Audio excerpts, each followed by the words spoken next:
Bienvenidos and welcome to the next installment of Lead Media Programming from Studio 54, campus of California State University, San Bernardino, the digital media platform for inspired educators, leaders, and community activists and advocates, taking our message directly to the people, to the gente.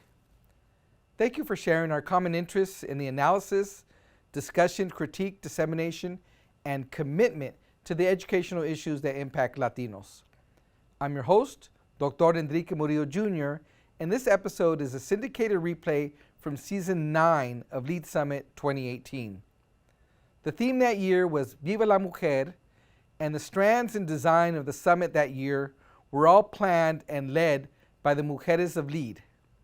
At the time, Latina girls and women made up 1 in 5 females in the United States, and it was predicted by that 2060 are to form nearly 1/3 of the total female population. As a fast-growing and intellectual constituency, Latinos have made significant strides in progress in a number of areas. Yet this progress has been extremely slow, and there is a long way to go to fully close gender, class, educational, and racial ethnic disparities. Hermila Mily Treviño-Sauceda was a featured speaker that year. As Vice President and co-founder of Alianza Nacional de Campesinas, Inc., a national farmworkers women's alliance representing 15 farmworker organizations and groups, she has sat on numerous state and national boards, state and national advisory councils, and task force representing Latinas, the farmworker community, and immigrant women in general on health, violence against women, labor and women's rights, education, environmental, and gender issues. Continue to enjoy the full value and complexity of this episode. We extend our appreciation to all our lead sponsors and partners, planners, volunteers, speakers, and panelists, production team, affiliates, and town hall chapters, and commend them all for lifting their voice and uplifting the plight of Latinos in education. Thank you. Gracias. Tlazo Kamate. How are we doing? Lunch was good? Yes, okay. I've loved starting with the unity clap. Who knows about the unity clap? Okay? So I'm gonna show it at the beginning, and then I'm gonna say, everybody knows about saying si se puede, something like that, ¿verdad? And then in English, ¿qué decimos? Can we do it? Yes, we can. All right? And then towards the end, if I don't do the clap, you remind me. ¿Está bien? Okay. And then you can clap me if you want me to finish. All right? Okay. Okay. My conversation. Okay. Let's do the clap. Let me show it first, okay? You go.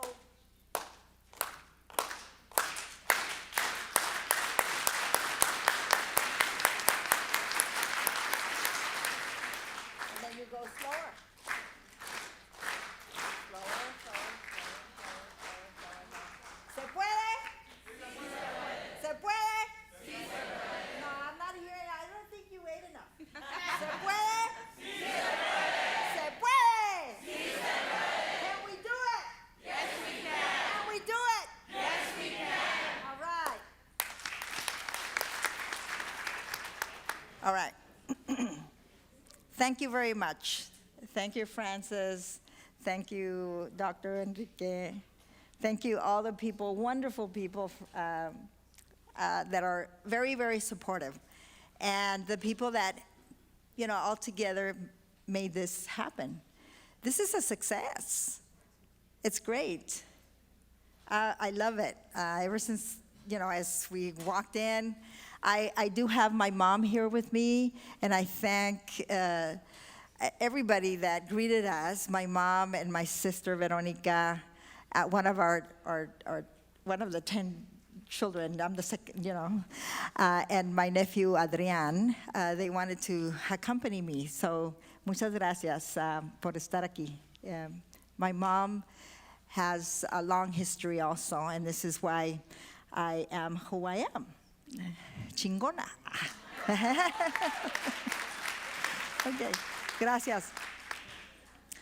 They asked me if I could share a little bit about my history. I'm a good organizer, but I don't know anything about technology, so sorry about this. Can you hear me? Yeah, okay, good. And I'm a migrant. I was born as a migrant, and I will continue being a migrant, so I'm everywhere all the time. So bear with me if I'm walking around. I'm so used to it. But I'm serious. I'm so used to it. Because if I don't, then yo me aburro sola. Yeah. So as I was introduced by Francis, I do come from a migrant farmworker family. It was hard. It was a hard life for all of us, the children that lived migrating from one area to another. Yes, we're 10 children. Some of us were born in the state of Washington. Others were born in the state of Idaho. Others were born in Mexico. And we ended up in California, so we ended up traveling, migrating to find jobs. And there were times that we did live in our cars because it was very hard to get a place for 12 people. And then the places that we would find were places where in really bad substandard conditions. So all of that together, it was very, very hard. And then, as we all know, farm workers, because we were not under the Fair Labor Standards Act in the 60s, 70s, and we still are not nationwide. Since 1938, the Fair Labor Standards Act is in effect for all industries except for some, which includes the domestic workers, farm workers, and farm workers. California, because of the United Farm Workers movement, we do have regulations, and we are included because there also exists the same way there's the National Labor Relations Board for all other industries. The Agricultural Labor Relations Board exists in California. So during the time when Cesar, Dolores Huerta, and Gilberto Padilla organized in the 60s and then the 70s, came to California in the 70s. And when we learned about the importance of organizing, and we didn't understand as farm workers the importance of organizing at the beginning. It was more because we didn't work in the grapes, and the union was organizing more in the grapes. And I want to tell this real quick, just because my familia is organizadora. We're all organizers. And yo más soy la más descarriada, you know, I'm the one that's everywhere, no? But we ended up learning a lot from the United Farm Workers. There were certain flaws that did happen because the union was not ready for many things during the 70s. And this is the time when, that we were around. And I will always say we learned from the union organizing. I learned to be an organizer through that. I learned to be an organizer through the youth groups that were organized. And I want to give credit to Rosa Marta Zarate, whomever knows, she's around here. And this is because during the time that I was a youth, she was organizing youth groups with Father Patricio. And we were very strong Catholics. Well, we still are. But we were during that time, and she helped us understand the importance of organizing within the church. And that was very important for us, to the point that I was one of 10 youth that were taken, with the support of them, taken to Colombia for 2 months. Never in my life I had been away from my family. And then being away for 2 months in another country was like, ooh, but I loved it. I loved it, and I said, you know, but it was on leadership development, and it was a lot of things that at the time I didn't know I was going to use all those, everything that I learned, and I've been using it. So it's very, very good. So I wanted to mention that because she's around. At least I want her to know that we really appreciate all the hard work that she did during those years. I also wanted to share that, for example, yes, as a campesina, because we call ourselves campesinos, campesinas, ¿verdad? As a campesina, I didn't see myself as like, oh, yo soy una campesina. You know, I saw myself as a worker. Hard labor, we love to work. I worked more picking lemons. Who has worked in the fields? Raise your hands. Good. Some of you are going to understand what I'm going to say.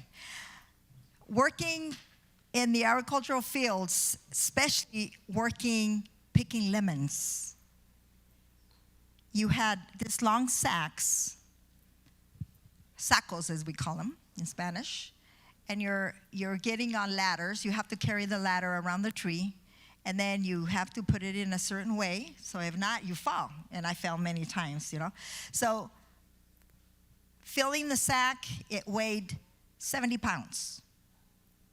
You have to fill 16, 17 sacks to fill the bin.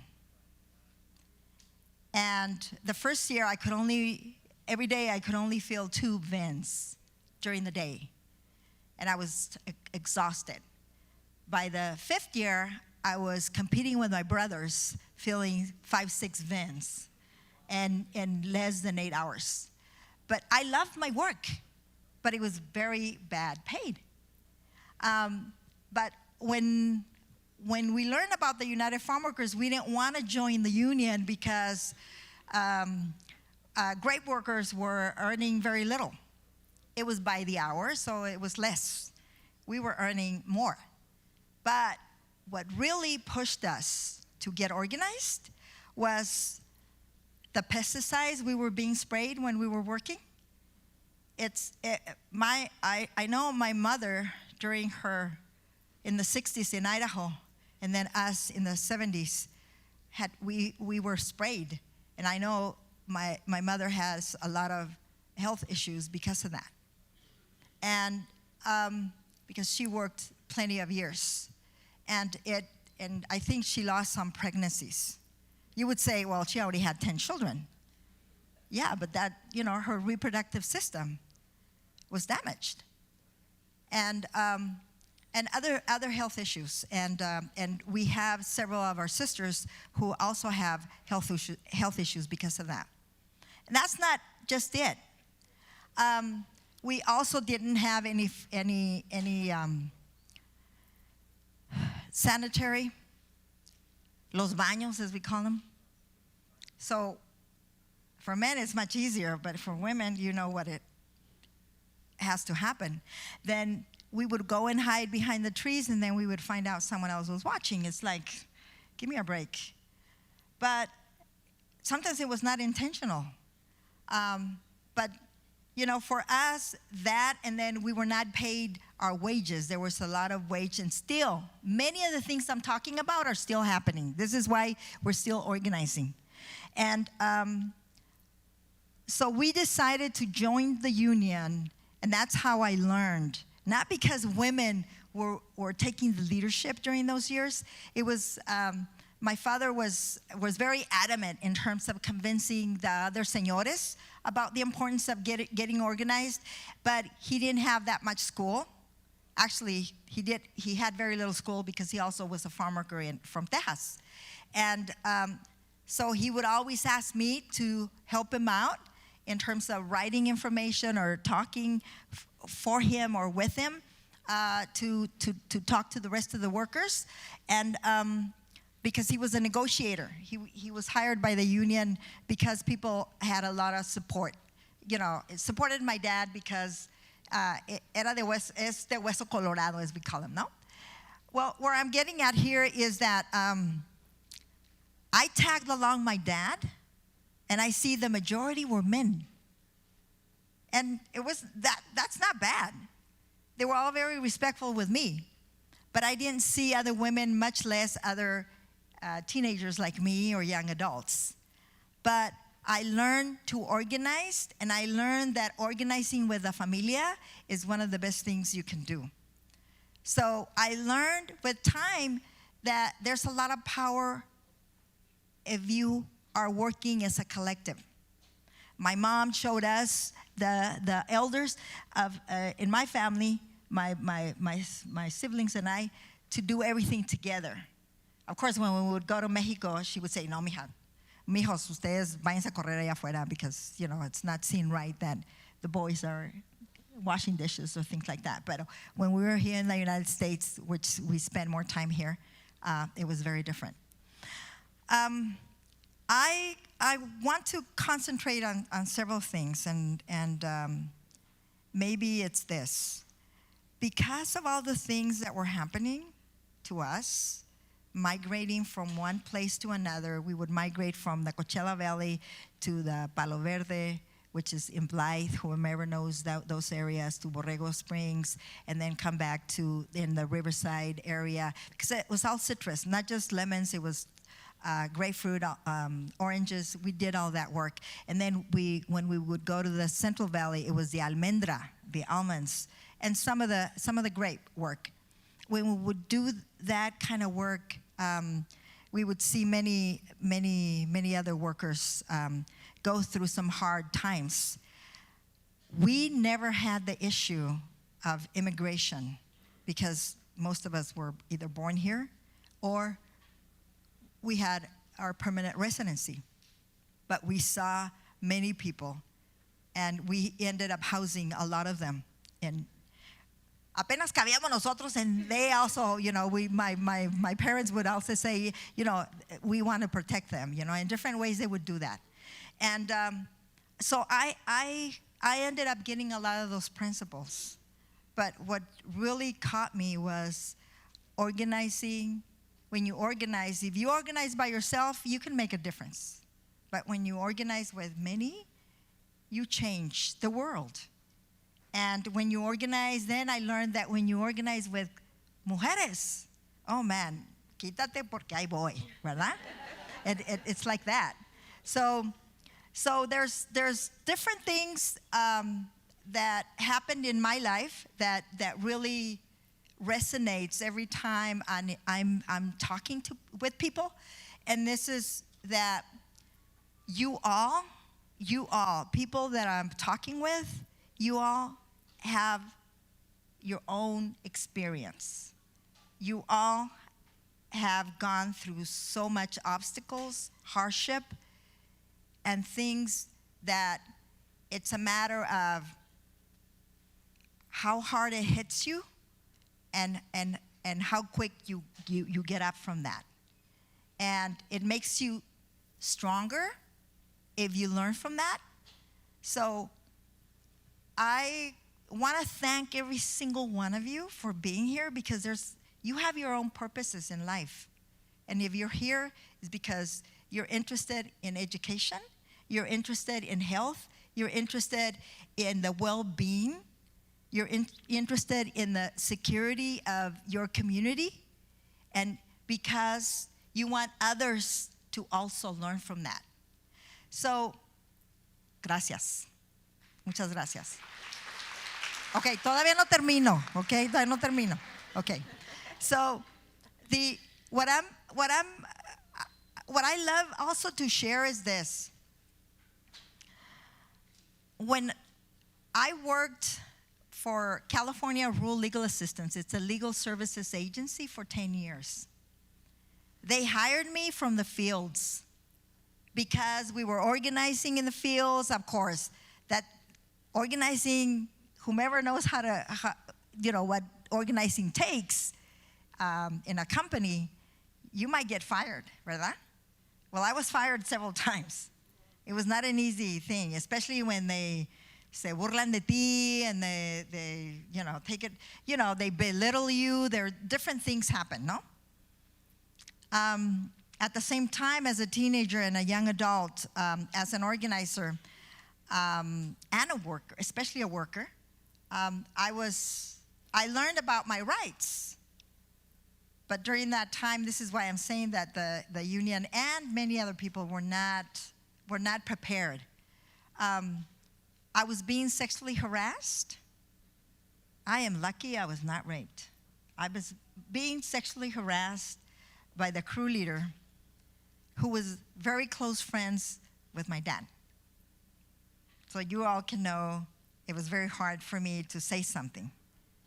And when I did try to say something, my dad, pobrecito, he didn't know how to deal with it, so he started asking me, but in a form of questioning. You know what happens when you question people? You start feeling like you're at fault. And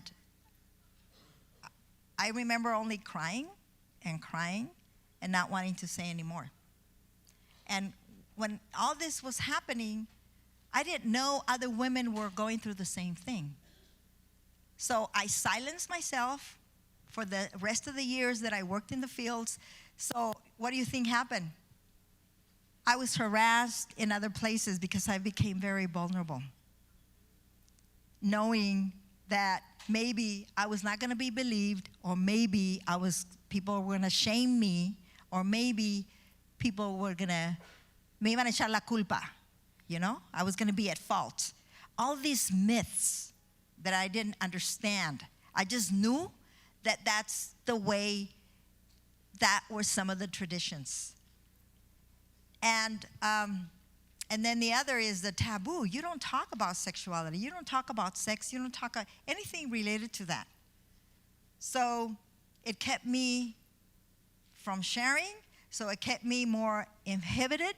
So it was much easier for the abusers, because there were different companies. It wasn't just in one company, different companies.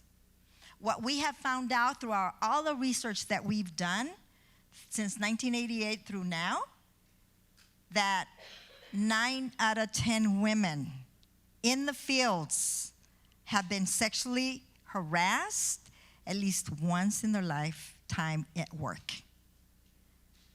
Count, 9 out of 10 women. 99 out of 100 women. So what does that mean? Or 90, actually. Yo no, a veces no sé calcular, ¿verdad? But it's too many. How many of you have seen the film Rape in the Fields? Raise your hand. You need to see that. You need to see it.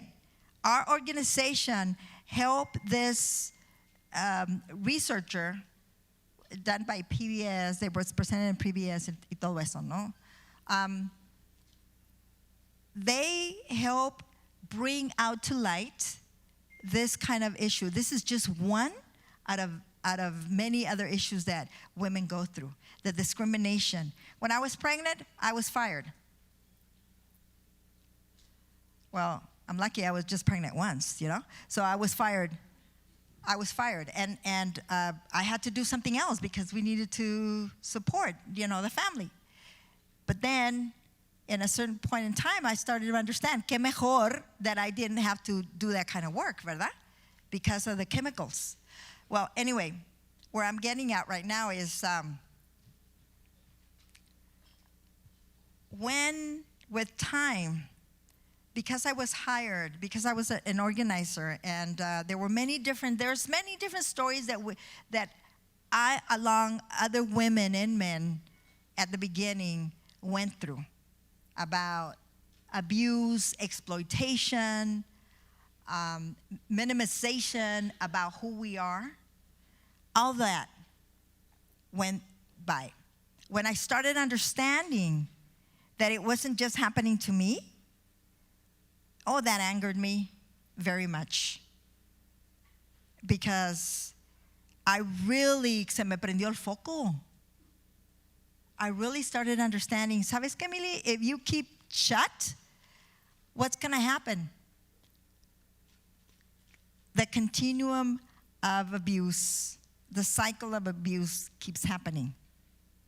If the abuser is abusing one person, you will always find out they're abusing many other women.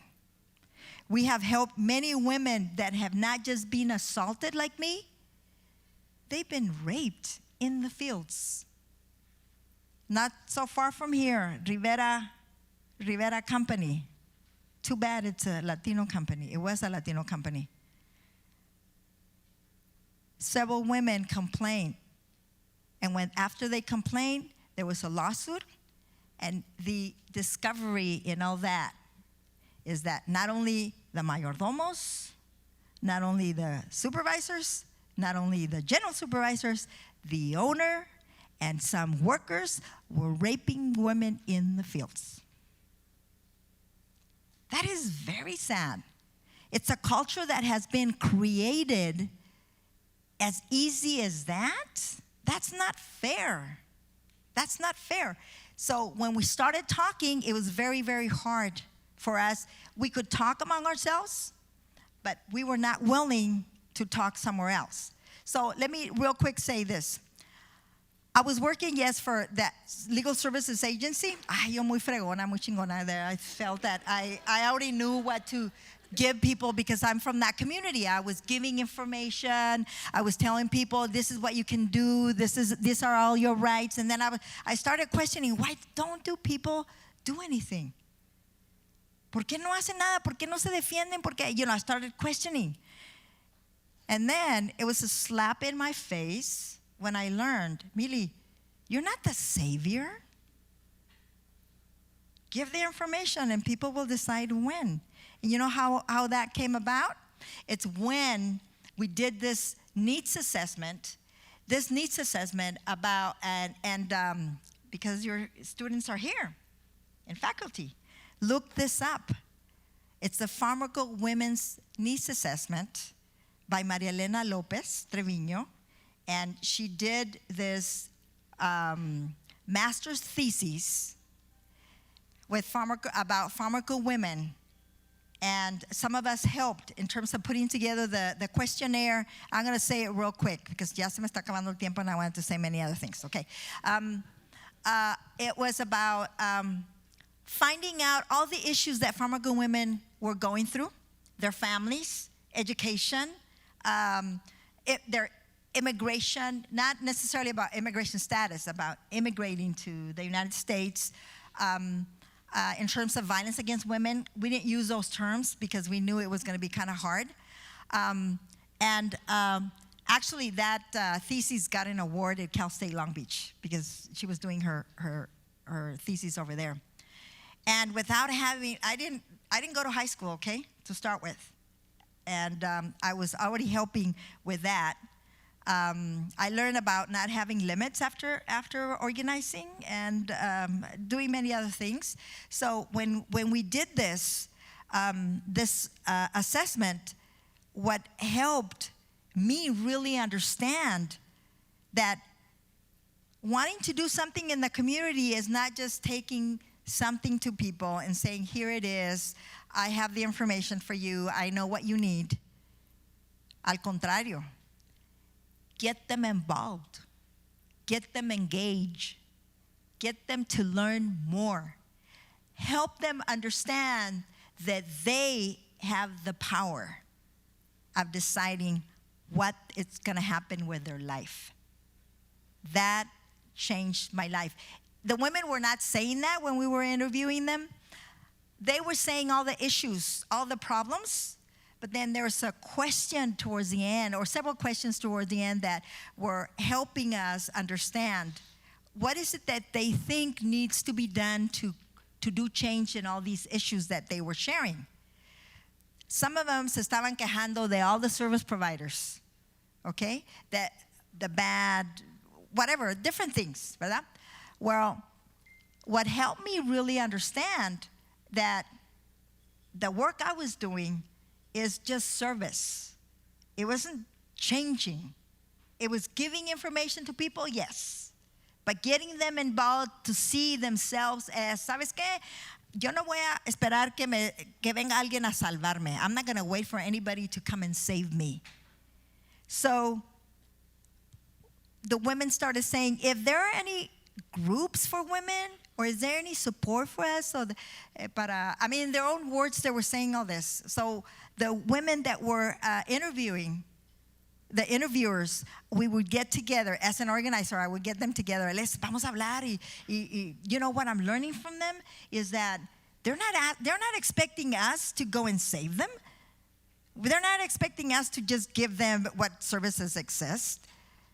They want a space so that they can also learn and do something for themselves, for their families, for their community, and the ripple effect goes on and on. It was very hard for me to take that. This is why I'm saying it was a slap in my face, because I learned I am not the savior. And then from there on, we started inviting women in the different areas, and I can only tell you that some of the women that work with us that are still in the movement were the women that helped us start organizing with Mujeres Mexicanas, and then Líderes Campesinas, and then we now have a national organization of farmworker women. And nadie nos ha parado y no nos van a parar. It's about, yes, determination. It's about, you know, and I see Dr. Enrique very close to me. That means that I need to stop. Yeah? So does this make sense with everybody? Yes? Is it just because I'm up here, they're just saying yes? I mean, tell me the truth. So, if anything, what we have learned is I was making a lot of difference on my own. But organizing with more people and learning that everybody has something to offer or many things to offer makes a lot of difference. So I completely believe in the power of the collective. For me, that's it. So in California, we organized 11 chapters of farmworker women, chingonas. I'm serious, chingonas.